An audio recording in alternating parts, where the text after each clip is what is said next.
Who are we? Well, I'm Bernie. I'm a retired senior executive from the trucking transportation industry, former classmate of my partner in crime, Dick. And we hope to provide a senior perspective to people of all ages on the current events of the day, and also some anecdotal stuff and some humor, I hope. Okay, I'm Dick. I'm 74. I'm a retired military officer. After leaving the military, I taught high school for 15 years, basically psychology, and I'm not happy the way the world is going.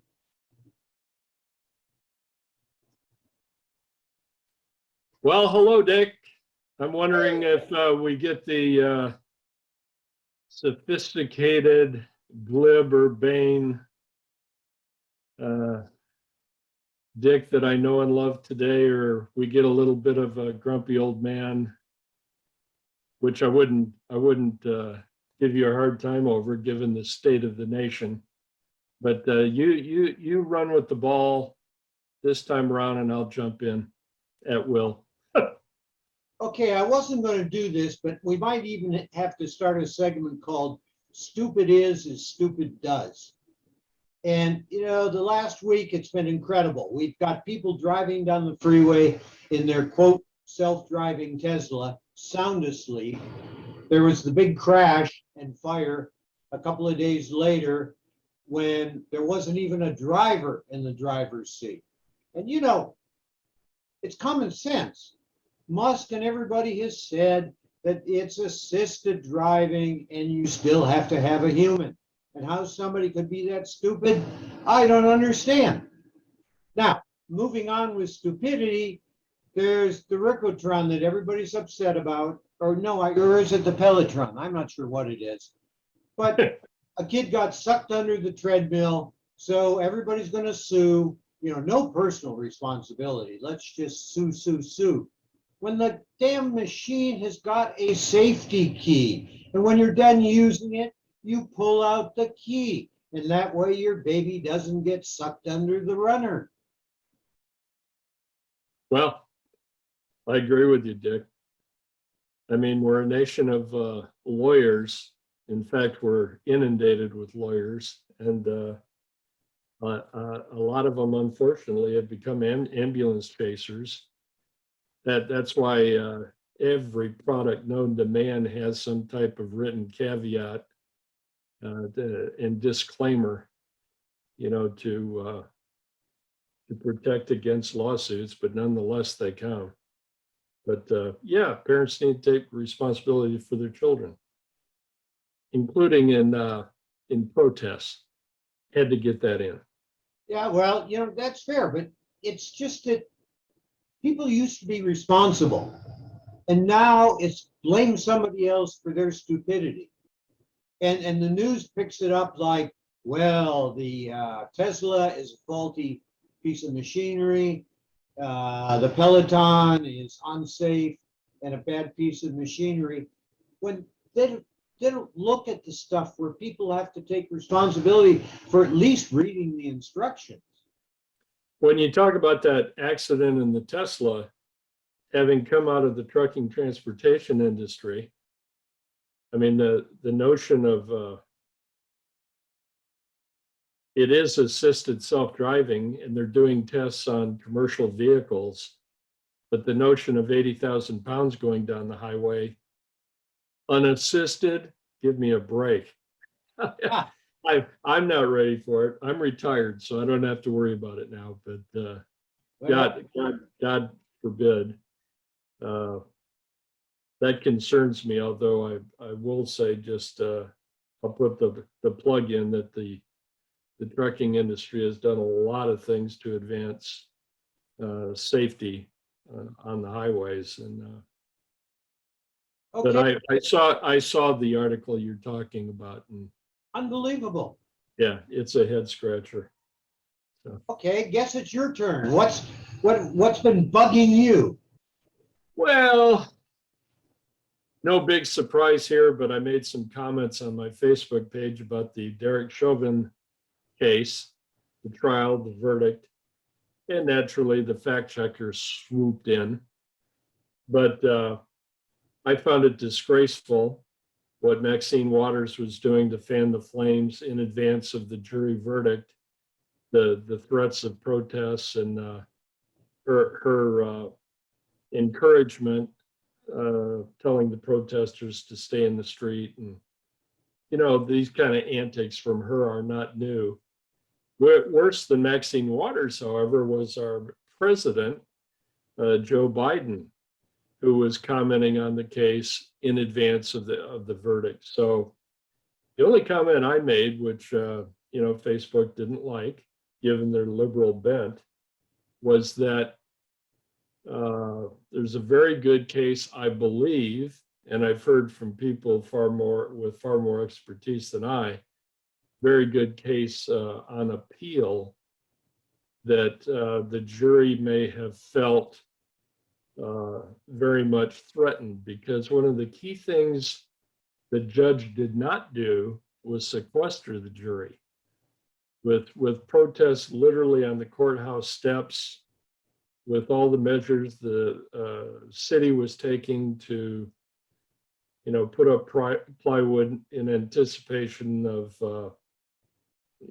possible looting, rioting, mayhem, etc. How could the jury not be affected since they were not sequestered? I agree. That was my commentary. I have not, in the podcast, I won't today, and I have not done this on Facebook or, frankly, with anybody, gotten into the merits of the Chauvin case in particular. I mean, if you see somebody, with the knee on their throat and they die, you're horrified by that. And I wasn't seated on the jury. I don't know all the particulars, and I don't trust the American press even come close to telling me accurately what in the hell happened. So I'm not commenting on that. What I'm commenting on is, once again, the Democratic Party getting out their race baiting mantra and making a cause célèbre out of a case as if the whole country, and particularly white men like you and I, Dick, that we somehow are up to our necks in systemic racism. I don't know that Joe Biden could spell systemic. And the only thing I ever remember when I first learned the word systemic, it was on the bottles of weed killer. It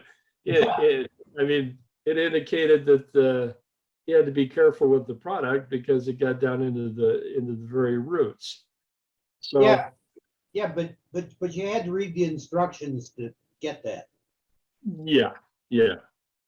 But nonetheless, I think we have a right to be offended. I can't remember ever, discriminating against any individual in my lifetime based on race, color, religion, creed, whatever. Martin Luther King, said it well: judge a man on the strength of his character, not on the pigment of his skin. But it seems that today's Democratic Party, controlled by the radical left, has put pigmentation of skin to the foreground of every conversation. I mean, AOC, and she's a head case. He is saying that global warming is due to systemic racism. Now, somebody please explain that one to me. Well, my only feeling on the whole trial, and I'm from Minnesota, and I've been on several juries, and I kind of understand it. I could see manslaughter, maybe, but there's no way I view it as murder, 1, 2, or whatever. But that's all I'm going to say on it. Yeah, I mean, I'll say this much. Uh,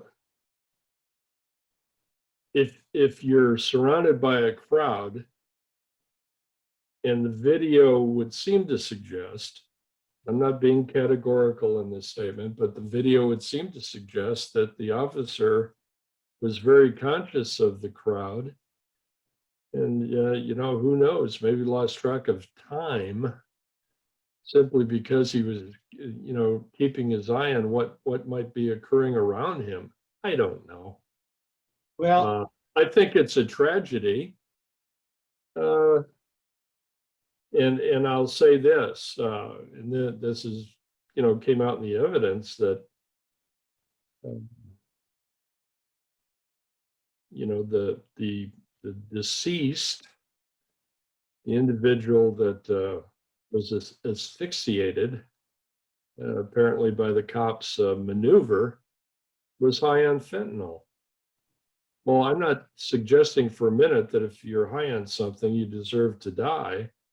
But on the other hand, I think American citizens need to appreciate what police officers face every day. They oftentimes are dealing with the dregs of society. well, And that's not a comment about skin pigmentation. That's a comment about bad guys and gals. well, I was a military policeman for a couple of years, and you can't believe the stress you're under when you go to a site. For example, you go to break up a domestic dispute, and the wife comes at you with a knife because she's decided her husband is really okay now. You can't sit and treat this with kid gloves. It's not a pleasant job, and basically, my approach was, you have to do what you have to do to freeze the situation. Well, it's like the young woman who was shot and killed in, I believe, Columbus, Ohio. And NBC had carefully crafted their news piece on that police shooting, so that viewers didn't see that she was wielding a knife against another woman.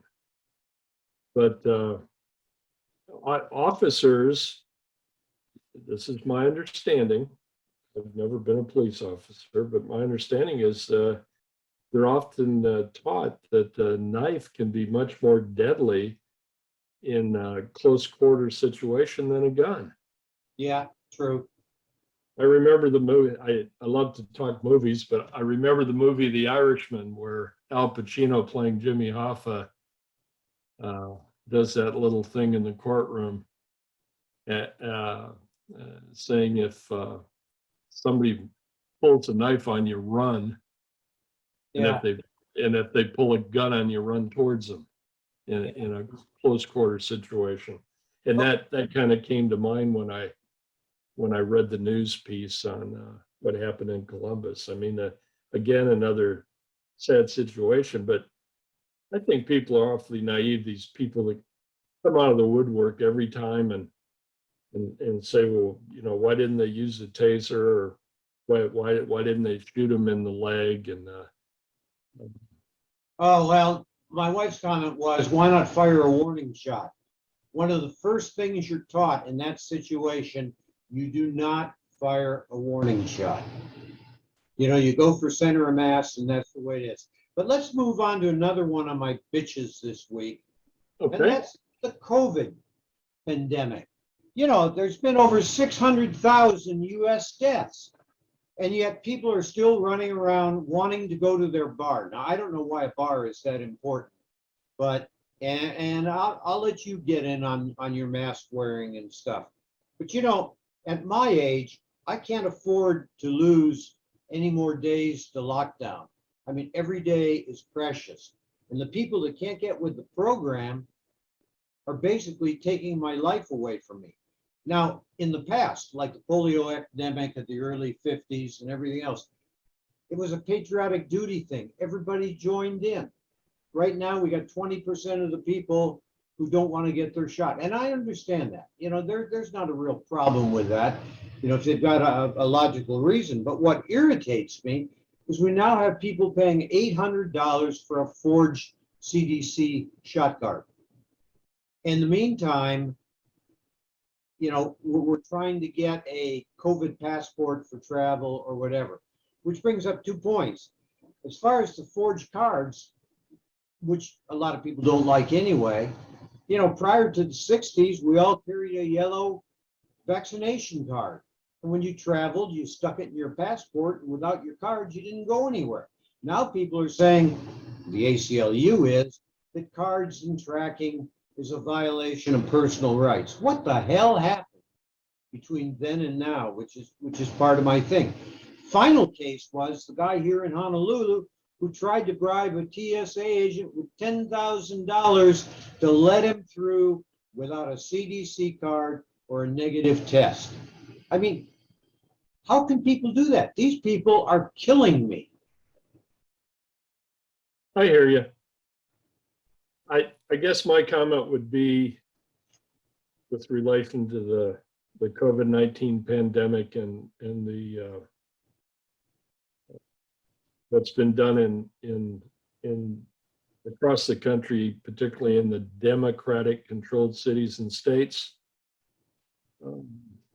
I think Trump did the right thing to say that the national government is not going to mandate what we as citizens must do.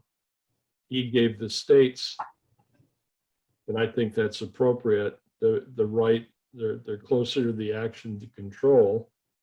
But I think the Democratic response was over the top, particularly say in a state like California that, you know, virtually shut down.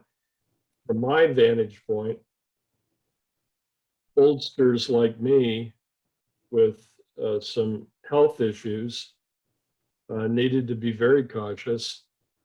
And I didn't have to be told what to do. I mean, I was interested in information, but I certainly didn't feel like what I got from Fauci or Blitz were helpful. Even though, excuse me, I'm a Trump voter, I hold Trump accountable for initially parading Blitz and Fauci out in daily briefings. Kind of created a monster. I remember the photo of Fauci sitting at a Redskins game in Washington, D.C., not wearing a mask with people on either side of him. You know, that tells me all I need to know about Fauci. But I hear what you're saying, and one of the things our governor here in Texas is getting his back up about now is he's saying, hey, if you've had the COVID vaccinations, you know, you shouldn't have to go through all of the lockdown, mask wearing, social distancing, et cetera, requirements that heretofore had been laid upon you. That, you know, we went through this, some citizens in other states unduly so. You know, look at South Dakota and Florida as good examples where the measures were not as draconian. But even so, at this juncture, I hope we're saying the same thing. If we're getting vaccinated and we're being compliant in that regard, then let's loosen things up and let's trust adult Americans who have chronic illnesses and or are elderly to continue to show some precautions if they so choose to do. But let's open up the economy. Let's let Dick be able to travel like he likes to do.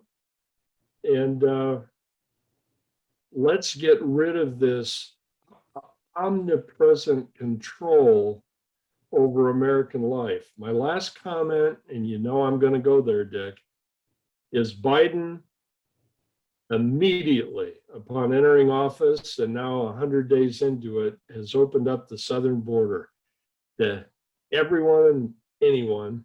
There is no testing going on. There are no None of the protocols that the federal government put in place with regard to COVID. Once here, they're processed by the Border Patrol. This is being mandated by the Biden administration. And then they're moved around the country. So Americans just went through a year of doing their level best to go with the flow and do what they were told. And now the government has completely contradicted everything they put us through, because apparently COVID is not the sinister pandemic, because they're letting peoples from third worlds come in and populating them throughout our country. I mean, I think somebody ought to be locked up for that. Well, I would have disagreed with you a month ago on, everybody wearing a mask and everything else. But I do agree in our state, Hawaii, is starting to go that way, that if you've been vaccinated and you're with family members or whatever, you don't need the mask, particularly if you're outside.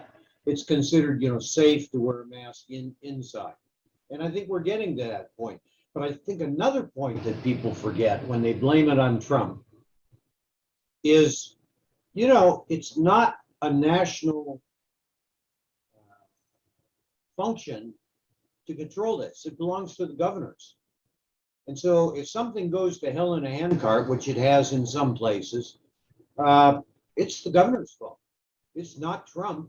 If anybody, it's Biden's fault, because he's the guy that's now at control. Well, the other thing, without getting into it at length, but there have been countless examples. Again, it just happens to be the case. The more onerous measures were typically taken in democratic states, and I'm thinking right now of my home state of Michigan, where the governor there, her husband's gone on trips, she's gone on trips.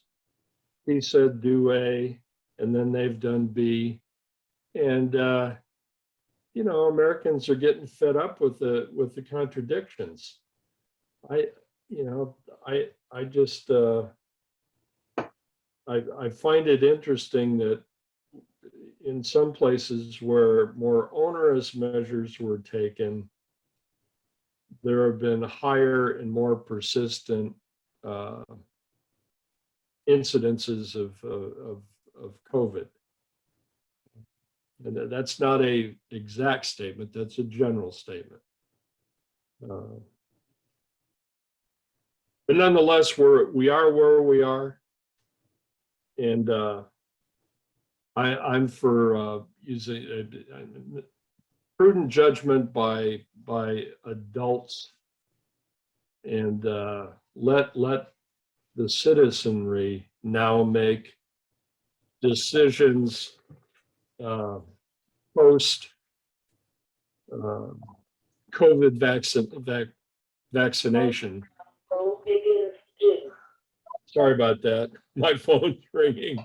Oh, that's okay. We're running out of time anyway, so I guess we have to wait until next week to. Are we already out of time? Holy yeah, cow. it's already been a half an hour. Seriously, wow. Oh, yeah. So I guess. Can I get in one quick topic, Dick? Just a comment. I know I did this to you last time. Sure, do it. I don't know if you've seen this, Dick, but I caught it, and I with total disbelief. But the United States Postal Service, I think, leftists, moderates, and conservatives might just agree on that being one of the worst managed of our federal departments. And they are doing surveillance on social media posts of American citizens. And I could expound on that, but we've run out of time. But I'm just cluing our listeners in.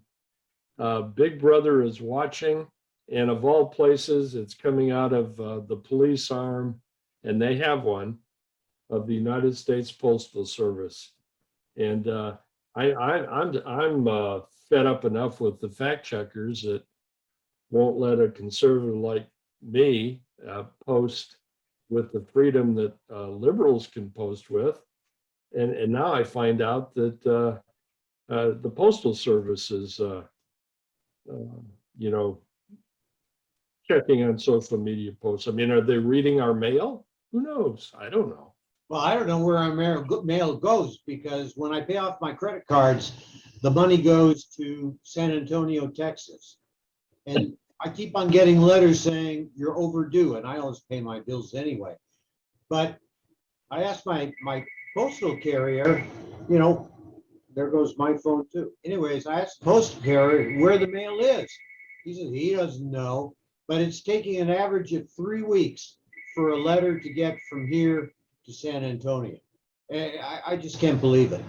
Well, that's why they call it the snail mail, but even snails could do better than that, huh? Yep.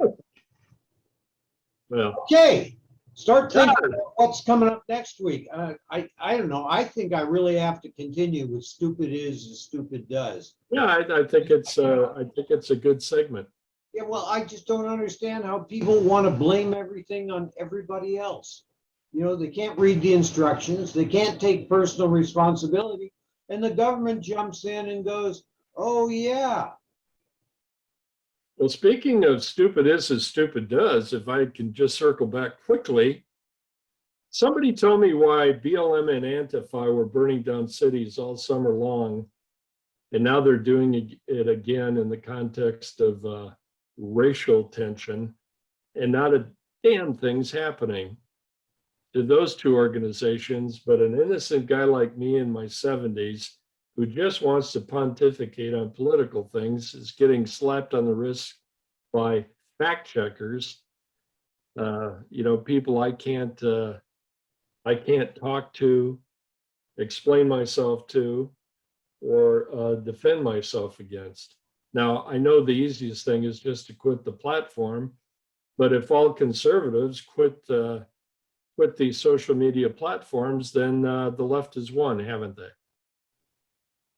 Yeah, well, I was telling my wife yesterday, just leave me alone. I want to drink my good wine, eat my good steak. Just leave me alone. I know you're going to charge the hell out of me on taxes and everything else, and I'm willing to do that. But I don't want people telling me what I should do or shouldn't do if I'm being responsible and I'm behaving as a good citizen. Couldn't agree more. Okay, so And on that note, Dick, I'm going to go get a glass of wine. hey, such a deal. Talk to you next week. Okay, buddy. Take care.